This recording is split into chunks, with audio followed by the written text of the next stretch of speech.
Welcome back to Emilee's Paper Caper. I'm a long-time paper crafter. I started with scrapbooking, then I got into rubber stamping and card making, and for the past few years I've been doing a lot more with junk journaling. Today I want to share for beginners or for people who've been junk journaling for a while. I want to show you how I make junk journals from recycle bin items. I love to create my covers and spine using just boxes out of my recycle bin. I'll show you step by step how I do this, but first a few examples. Here's one I made with a Jello box. I have a tutorial on how I did this. I will link to it down in the description if you want to check that out.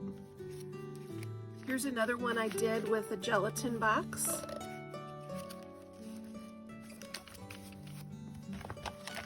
This is a larger one where I have put buttons on the spine. It's a box that had a gingerbread house kit in it. There's lots of random type papers in here. And then here's another one with another gingerbread house. I like any kind of fun graphic elements on the boxes. I think they make for an interesting journal cover, but you can also cover that if you don't like it. For example, with this Cheez-It box, I may end up covering that because I think that is an interesting design, but I probably don't want it on the front of a junk journal. Or maybe I do, and that's okay too. For the inside pages, I will get a lot of those from my recycle bin as well. Here's an example of a free travel guide. We went to St. Louis for a trip, and I picked up this free magazine. And these pages make great interior pages for junk journals. I used a lot of similar pages for the journal I'm about to make. This is from a Nashville book. See how there's all kinds of different papers from that travel guide? And I can paint over the top, collage on these pages, or I can leave some of the elements if I find them interesting. I especially like maps in my journals. Another great source of pages is catalogs. Just mail order catalogs that come, and you can use those to make your pages. Sometimes I also use scrapbook paper or pages from old books. Here is a page from a recipe book, an old calendar, more calendar pages. So I really like to mix it up and put a lot of variety of papers in the book. I'll set these example books aside now, and we will start by cutting the cover, and then I'll show you how I create the signatures and sew the signatures. At home here, we recently had a box of cookies and cream Mickey Mouse sandwiches, and I've created a journal cover with that. And I have signatures. We'll talk about those in a bit. I find that painter's tape is my friend to reinforce when I feel like the box might get a little flimsy. I can reinforce the seams of the box with painter's tape. This is available in lots of colors, and I'll link to that on Amazon down in the description if you want to check out some painter's tape. This is the book we're going to assemble today, but first I want to show you with just a new box how I cut the cover and spine. There are lots of ways to make junk journal covers and spines. This is one of the quickest ways to do it, and I like that I can use something from my recycle bin. So once I cut the box open, I can cut off the flaps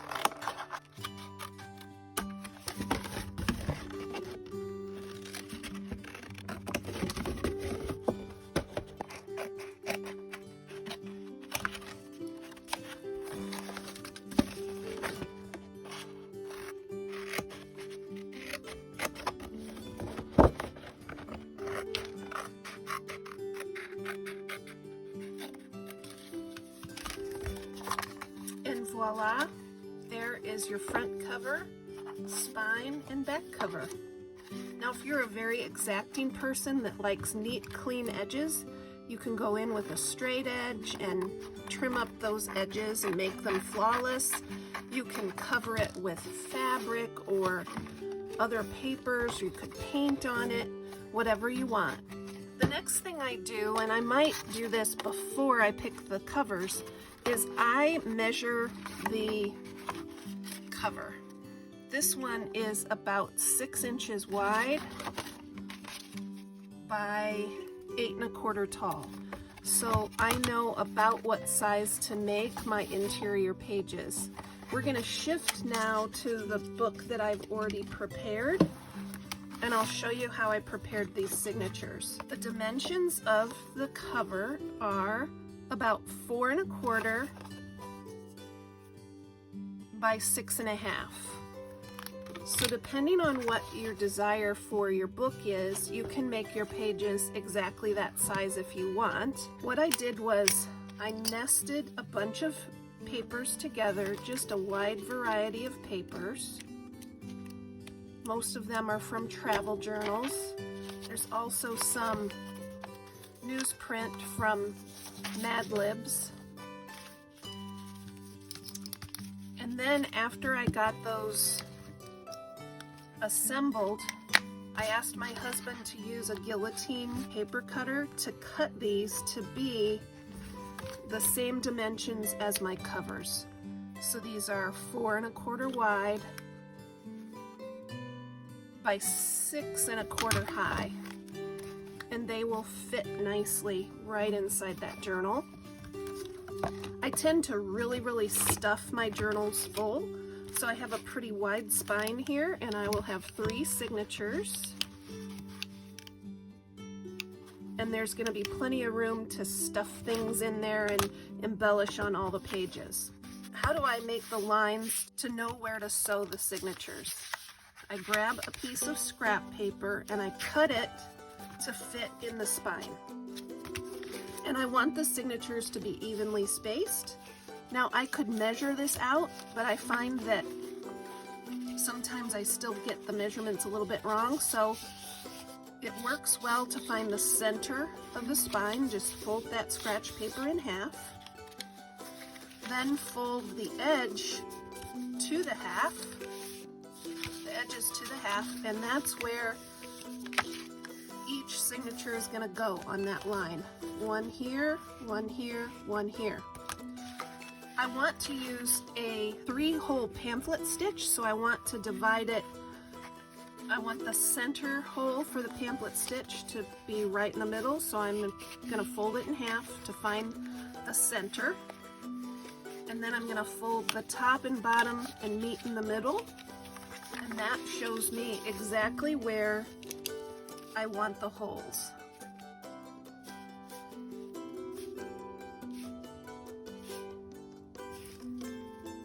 Three signatures. So it'll be like that.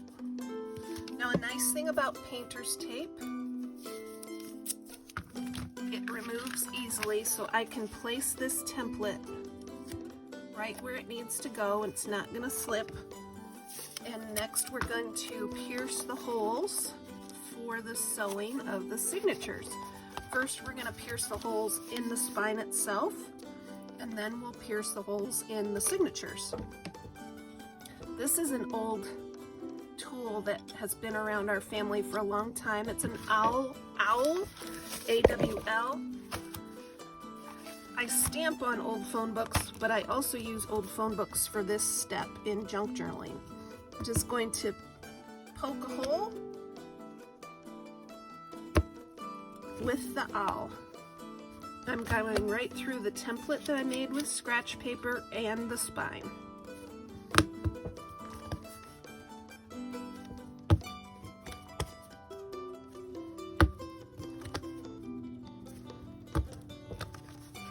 I want to make sure those holes are really easy to find when I thread it, so I'm going to go to the other side and just give another punch.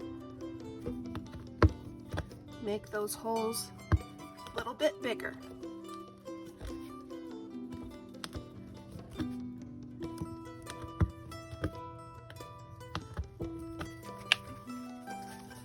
Before I'm done with the spine, I'm going to set the spine aside here in a second, but I also like to put a tassel on some of my journals. Here's another journal I made. This one was out of a popsicle box, and I'm using a drawer pull brad. It looks like this, and it has a little brad there to hold it in place, and then there's a nice pull on it that you can put a tassel onto. This tassel was sent to me in a swap with Thelma Hall, and I just absolutely love it. But I want the drawer pull to be in the center above where I've done my sewing.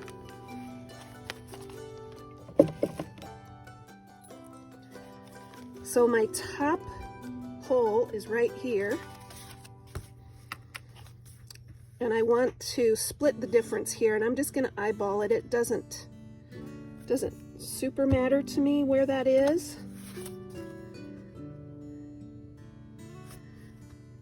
But we're going to get the drawer pull set because I've found it's harder to put this in after you've sewn in your signatures. It's kind of a pain to get in there. So we're going to put it in right now. These drawer pull brads are very affordable. They're also available on Amazon. I will put a link in the description for those on Amazon as well.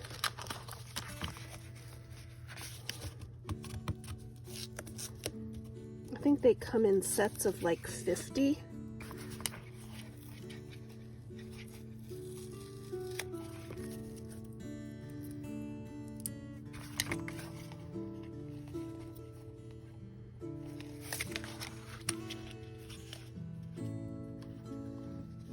Okay, and we're just gonna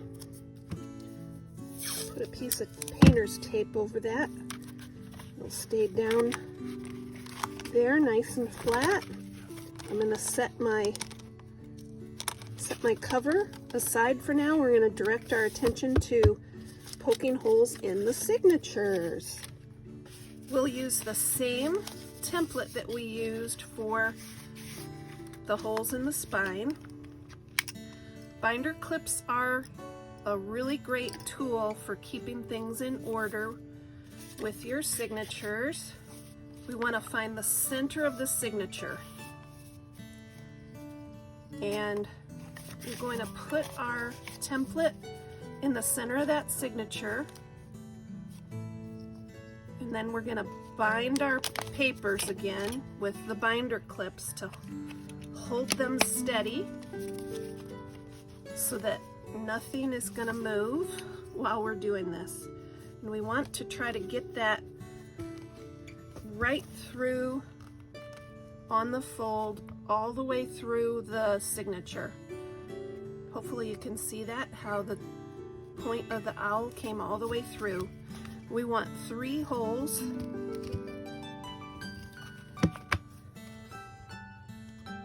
right in the middle of the signature.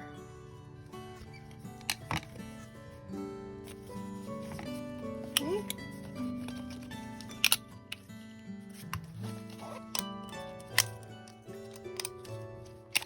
Signature 1 is ready to sew in. I like to get all the holes done at the same time. Here's the center of this signature.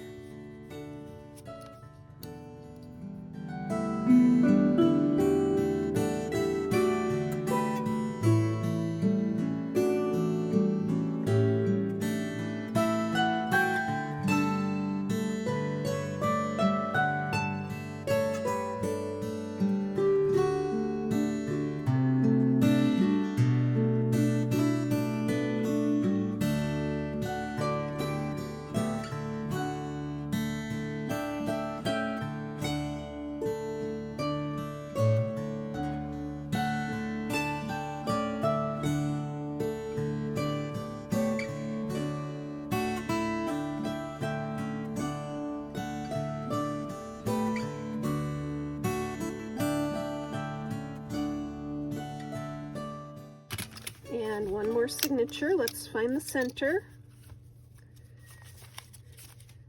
some pages don't have to be quite the same height. Here's a small paper.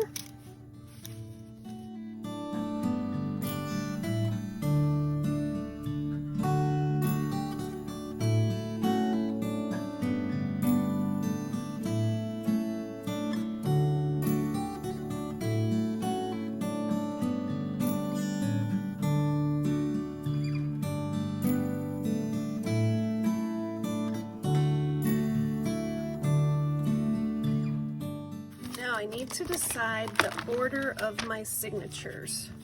So this is the front cover. What do I want people to see when they open the journal? Do I want them to see Family Fun for Everyone? A map of Nashville? Or the newsprint from a Mad Libs? I think it's the Downtown Nashville. And then in the center I'll have the Mad Lib, and at the back I'll have Family Fun for Everyone. I like to bind my journals with baker's twine, and I'm not sure I'm going to have enough of the baker's twine, so I also have this kind of jute from some product packaging that came, so I think I will probably need to use both of those. A lot of times I like to sew buttons into the spine of my journals. I think that just adds a lot of visual interest to the spine. So I'm going to do that this time as well. I like to sew from the back to the front of the journal, so it just seems easier when I'm handling the journal, and you want your string to be about 3 times the height of your journal. I have this needle safe, and it's a great way to keep track of your needles. This is on Amazon too. I will find it and link to the description. I found that I was always losing my needles, and this needle safe is just a lot easier to keep track of my needles because there's a magnet inside here, and it's a lot easier to find that little box than it is to find a needle. For your pamphlet stitch, we have the 3 holes. I want the tie in the middle of the signature. So here's where I tied off this signature. So I want to go in through the middle, and I'll leave a tail. So starting from the middle, we're going in here first. Then we're going to go on the outside of the journal, and we'll go through the top. Then we're back on the inside of the journal. We're going to go all the way down to the hole 3, and then we'll be back on the outside, and we're going to go in through here, and then we'll tie it. So that's number 4. In through the middle. And we're going to leave this here because we will tie that off. Here's another use of painter's tape. We'll just secure that right there. And then we're going to go through the middle. We're on the outside. We're going to go up to here, but I want to be sure to put a couple buttons on because I really like the way buttons look and feel when you're handling the journal. It's fun to have that texture and the color on the spine of the journal. I have a whole jar of buttons. Buttons are fun to collect, but they're also fun to use in your projects, aren't they? Okay, back through that top hole, go through the top hole.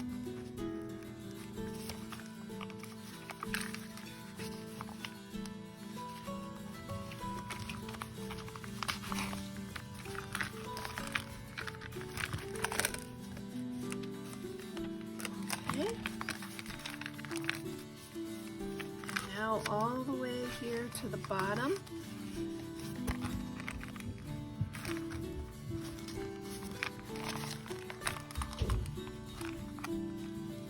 Back to the outside. And let's put a couple more buttons here.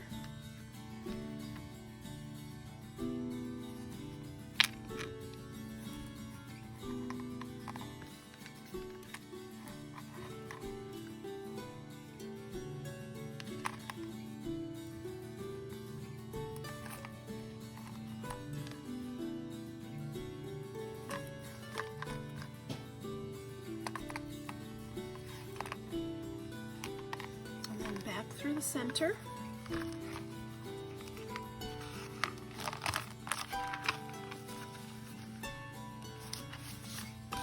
Now, when you get to this final stage, you have to kind of futz with it. I like the needle to come up on the other side of the string.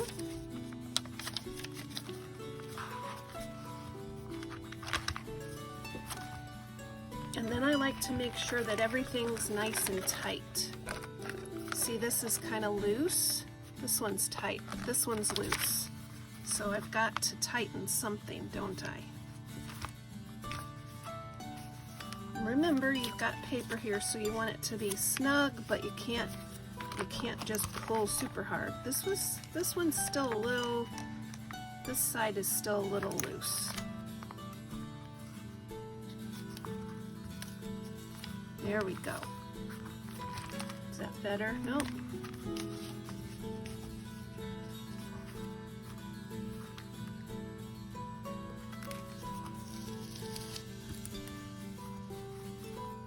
Okay, I'm going to hold these and check.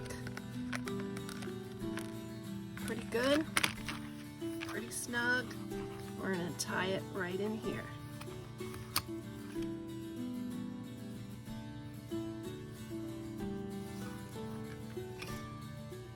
Some people even put some beads on here and they kind of hang down. I'll leave these strings long for now because maybe I'll come back and do some embellishing.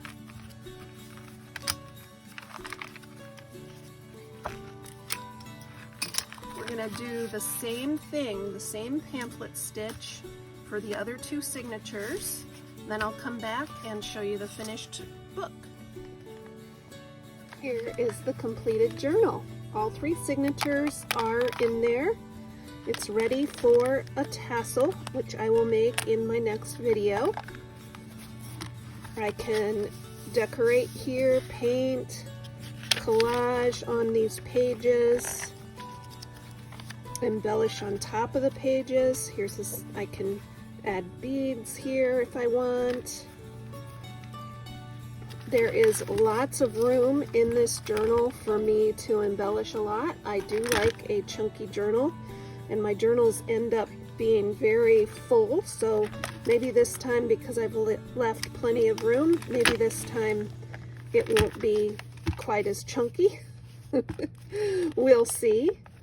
If you're still not sure what a junk journal is, check out this video that will tell you what is a junk journal and show you lots of examples. Keep on scrapping and paper crafting.